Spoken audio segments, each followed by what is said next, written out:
மார்க்கெட்டில் இருக்கக்கூடிய ஒவ்வொரு முதலீட்டாளருக்கும் நிறைய சந்தேகங்கள் வரும். பர்சனல் ஃபைனான்ஸை பற்றி, மியூச்சுவல் ஃபண்ட்ஸை பற்றி, டெட் இன்வெஸ்டிங்கை பற்றி, கோல்டை பற்றி, சில்வரை பற்றி, பிஎம்எஸை பற்றி, இண்டெக்ஸை பற்றி, போர்ட்ஃபோலியோ எப்படி உருவாக்குவது அப்படிங்கிறத பற்றி, நாம் எப்படி ஒரு பெட்டர் இன்வெஸ்டர் ஆகிறதுன்றத பற்றி இப்படி பல கேள்விகள் உங்களுக்கு வரும். இந்த கேள்விகளுக்கு ஈஸியாக விடை கிடைப்பது இல்லை என்று பலர் நம்மிடம் சொல்கிறார்கள். உங்களுக்காகவே ஆஸ்க் M2W எனிதிங் அப்படின்னு ஒரு ஹெல்ப்லைன் ஆரம்பிச்சிருக்கோம். இந்த ஃபார்மை நீங்கள் ஃபில் பண்ணீங்கன்னா ஆட்டோமேட்டிக்காக உங்கள் கேள்விகளை நீங்கள் அந்த ஹெல்ப்லைன் மூலமாக எங்ககிட்ட நேரடியாக கேட்கலாம். நாங்கள் உங்களுக்கு பதில்களை கொடுப்போம். இந்த ஹெல்ப்லைன் ஆரம்பித்து கிட்டத்தட்ட 2 வாரம் ஆகுது. சில நண்பர்கள் இதை யூஸ் பண்ணுறாங்க. இன்னும் நிறைய பேர் இதை யூஸ் பண்ணிக்கலாம். மார்க்கெட்டை இறங்க இறங்க உங்களுடைய கான்ஃபிடென்ஸை நீங்கள் மெயின்டைன் பண்ணணும், வளர்க்க வேண்டும், முதலீடில் ஜெயிக்க வேண்டும். அதற்காக தான் இந்த ஹெல்ப்லைன். வாங்க ஹெல்ப்லைன் மூலமாக பேசலாம்.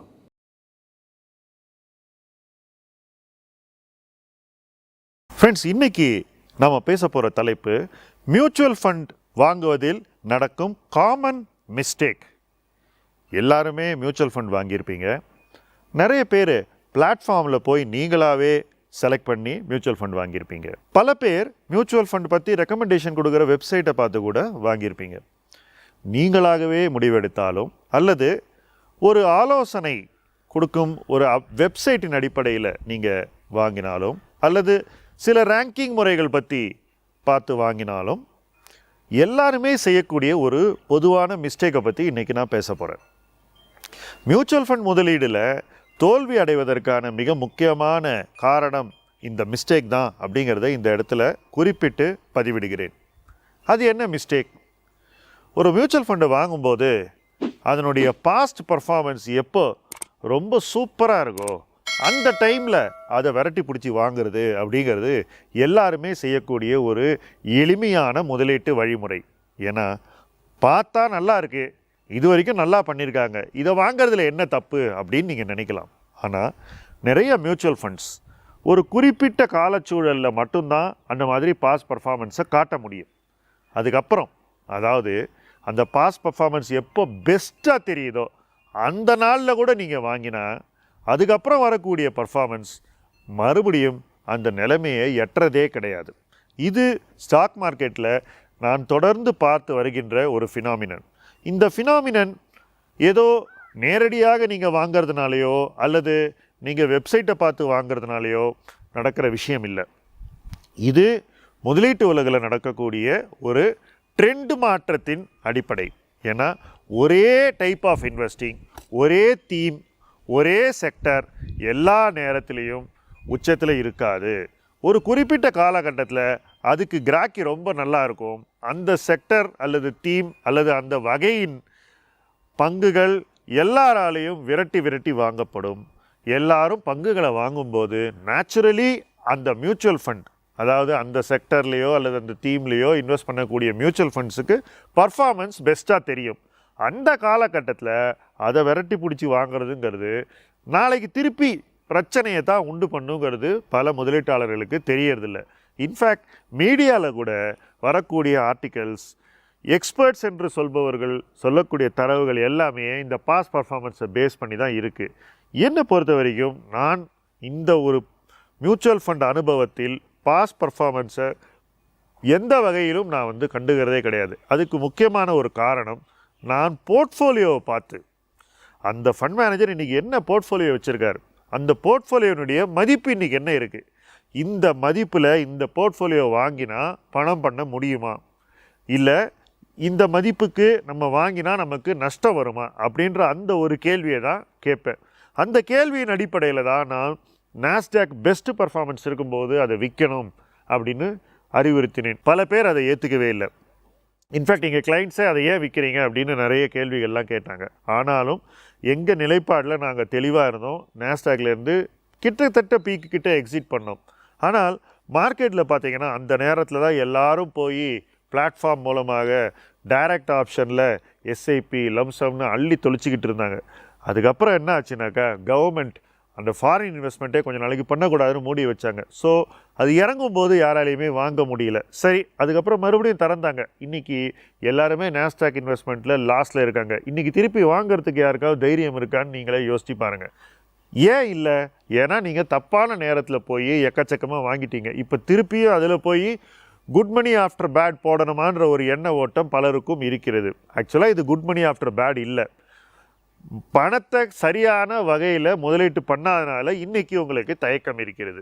நான் என்ன சொல்ல வரேன்னாக்கா, மியூச்சுவல் ஃபண்ட் இன்வெஸ்டிங்லேயும் பணத்தை சரியான இடத்துல, சரியான மதிப்பீட்டில், சரியான நேரத்தில் போடுறது அப்படிங்கிறது ரொம்ப முக்கியம். எல்லா நேரத்துலையும் போட்டு ஜெயிக்கக்கூடிய ஒரு துறை மியூச்சுவல் ஃபண்ட் இல்லை. ஏன்னா ஆஃப்டர் ஆல் மியூச்சுவல் ஃபண்டு ஷேரில் தான் இன்வெஸ்ட் பண்ணுறான். ஷேரில் எல்லா நேரத்துலையும் போட்டு இன்வெஸ்ட் பண்ண முடியுமா? முடியாது இல்லை. அப்போ எப்படி மியூச்சுவல் ஃபண்டில் மாத்திரம் அந்த மாதிரி பண்ண முடியும்? நிச்சயமாக பண்ண முடியாது. நீங்கள் இண்டெக்ஸில் இன்வெஸ்ட் பண்ணால் கூட, இண்டெக்ஸ் நமக்கு சாதகமான மதிப்பீட்டில் இருக்கும்போது இன்வெஸ்ட் பண்ணால் தான் நம்மளால் பணம் பண்ண முடியும். ஆனால் நீங்கள் படிக்கக்கூடிய தரவுகள், வீடியோவில் வரக்கூடிய ஆர்டிகல்ஸ் அல்லது கொடுக்கக்கூடிய பல ஸ்டார் ரேட்டிங்ஸ், இது எல்லாமே பாஸ் பர்ஃபார்மன்ஸை வச்சு தான் அமைகின்றன. ஏன்னா மியூச்சுவல் ஃபண்ட் அப்படிங்கிறது ஏதோ தனிப்பட்ட ஒரு இன்வெஸ்ட்மெண்ட் கிளாஸ் மாதிரியும், ஷேர்ஸுக்கும் அதுக்கும் நேரடியான தொடர்பு இல்லாத மாதிரியும் நமக்கு தொடர்ந்து சொல்லப்படுகிறது. இது தவறு. இந்த தவறுனால லட்சக்கணக்கான இன்வெஸ்டர்ஸ் தவறான முடிவுகளை எடுக்கிறார்கள். அந்த முடிவுகள்னால அவங்க நஷ்டப்படுறாங்க. நான் என்ன சொல்ல வர்றேனாக்கா, மியூச்சுவல் ஃபண்டை வாங்குறதும் ஒரு கலை தான். பங்குகளை வாங்குவது போல அதையும் பார்த்து தான் வாங்க வேண்டும். பொறுப்பு இல்லாமல் கண்ணை மூடிக்கிட்டு வாங்க முடியாது. பர்ஃபார்மன்ஸ் பெஸ்ட்டாக இருக்கிற அன்றைக்கி நிச்சயமாக வாங்கக்கூடாது. பர்ஃபார்மன்ஸ் என்றைக்கு நல்லா இல்லையோ அன்றைக்கி போர்ட்ஃபோலியோ நல்லா இருந்துச்சுன்னா வாங்கணும். அதுக்கும் சில திறன்கள் உண்டு. அந்த திறன்களுடைய மதிப்பு என்ன அப்படிங்கிறதா நீங்கள் எவாலுவேட் பண்ண வேண்டிய ஒரு விஷயம். எல்லாரும் சொல்லக்கூடிய விஷயம் என்னென்னா, ஒரு 3/4% இல்லை 1/2% எக்ஸ்ட்ரா காஸ்ட் ஆகுது உங்களுக்கு அப்படின்னு. ஆனால் இந்த முடிவுகளில் வரக்கூடிய முட்டாள்தனம் 30%, 20% அப்படிங்கிறத நான் நோட்டீஸ் பண்ணியிருக்கேன். ஸோ முடிவுகளினுடைய விலையை சரியாக மதிப்பிட தெரியாதவர்கள் தான் ஒரு சரியான ஒரு அறிவுரையினுடைய விலையை மதிக்க தவறுவார்கள். அந்த ஒரு மதிப்பீட்டை நீங்கள் எப்போதும் செய்ய வேண்டும். நீங்கள் யார்கிட்ட வேணால் போங்க, உங்கள் ஃப்ரெண்டுக்கிட்ட போங்க அல்லது யார்கிட்ட வேணால் போங்க. ஆனால் இந்த விஷயம் தெரிஞ்சவன் தான் இதை சொல்ல முடியுன்றதை கூட நீங்கள் மதிக்கலைனாக்கா, எவன் வேணால் சொல்கிற அட்வைஸை கேட்டு நம்ம மியூச்சுவல் ஃபண்டில் இன்வெஸ்ட் பண்ணி ஜெயிக்க முடியாது. ஒவ்வொரு காலகட்டத்திலையும் எஸ்ஐபி எப்போ வேணால் பண்ணுங்க அப்படின்னு சொல்கிறாங்க. எஸ்ஐபியை கூட எந்த நேரத்தில் ஆரம்பிக்கிறது, எந்த இடத்துல ஆரம்பிக்கிறது, எந்த சைஸில் ஆரம்பிக்கிறது, எப்படி அந்த எஸ்ஐபியை அதிகரிக்கிறது, எந்த நேரத்தில் எந்த ஃபண்டில் எஸ்ஐபி அதிகரிக்கிறது, எப்போ எஸ்ஐபியை நிறுத்துறது ஒரு குறிப்பிட்ட ஃபண்டில், எப்போ எஸ்ஐபியை ஒரு ஃபண்ட்லேருந்து இன்னொரு ஃபண்டுக்கு மாற்றுறது, எப்போ ப்ராஃபிட் புக் பண்ணுறது, இப்படி மியூச்சுவல் ஃபண்டில் நிறைய விஷயங்கள் இருக்குது. இது ஏதோ ரொம்ப சப்ப மேட்டர் அப்படின்னு எல்லாரும் சொல்கிறாங்க. அது தவறான விஷயம். அந்த மாதிரியெல்லாம் இல்லை. எல்லா விதமான நுட்பமும் இருக்கக்கூடிய ஒரு துறை தான் மியூச்சுவல் ஃபண்ட் முதலீடு. எப்படி ஸ்டாக் இன்வெஸ்டிங் ரொம்ப நுவான்ஸ்டோ, மியூச்சுவல் ஃபண்ட் இன்வெஸ்டிங் அதை விட நுவான்ஸ்டு. ஏன்னாக்கா ஸ்டாக்ஸினுடைய ஒரு குவியல் தான் ஒரு மியூச்சுவல் ஃபண்ட். ஒரு பங்கை நீங்கள் தனிப்பட்ட முறையில் ஈஸியாக எவாலுவேட் பண்ணிடலாம். ஆனால் இந்த குவியலை எவாலுவேட் பண்ணும்போது 2 லெவலில் நீங்கள் எவாலுவேஷன் பண்ணணும். ஒரு லெவலில் நிறுவன தேர்வுகள் எப்படி இருக்குது அப்படிங்கிறத எவாலுவேட் பண்ணணும்.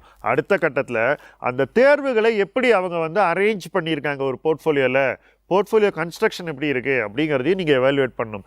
இது 2ஐயும் சரியாக பண்ணால் தான் மியூச்சுவல் ஃபண்ட் முதலீடு சரியாக அமையும். ஸோ ஒரு போர்ட்ஃபோலியோ அப்படிங்கிறது ஏதோ ரொம்ப ஈஸியாக க்ரியேட் பண்ணுற ஒரு விஷயம், அல்லது அது எப்படி வேணால் எவாலுவேட் பண்ணிடலாம், அல்லது அதை ஸ்டார் ரேட்டிங் பார்த்து ஈஸியாக வாங்கிடலாம்னு நினைக்கிறது என்னை பொறுத்த வரைக்கும் ஓவர் சிம்பிளிஃபிகேஷன். அந்த ஓவர் சிம்பிளிஃபிகேஷன் பல தருணங்களில் வேலை செய்வதில்லை. ஏன்னாக்கா பாஸ் பர்ஃபார்மன்ஸ் அந்த ஓவர் சிம்பிளிஃபிகேஷனை உருவாக்குகிறது. அந்த உருவாக்கம் தான் பல பேரை தவறான நேரத்தில் அதிக பணத்தை ஒரு குறிப்பிட்ட ஃபண்டில் போட வைக்குது. அந்த ஒரு முடிவு எடுக்கும் முறை தான் நாளைக்கு லாஸ்ட்லேயும் உங்களை கொண்டு செல்லும். இதை இன்றிலிருந்தாவது நீங்கள் தவிர்க்க வேண்டும் என்பது என்னுடைய அறிவுரை. தொடர்ந்து இந்த பயணத்தில் எங்களோடு நீங்கள் பயணிக்க வேண்டும் என்பதே எங்களுடைய வேண்டுகோள். முதலீட்டு களம் உங்கள் களம். நன்றி.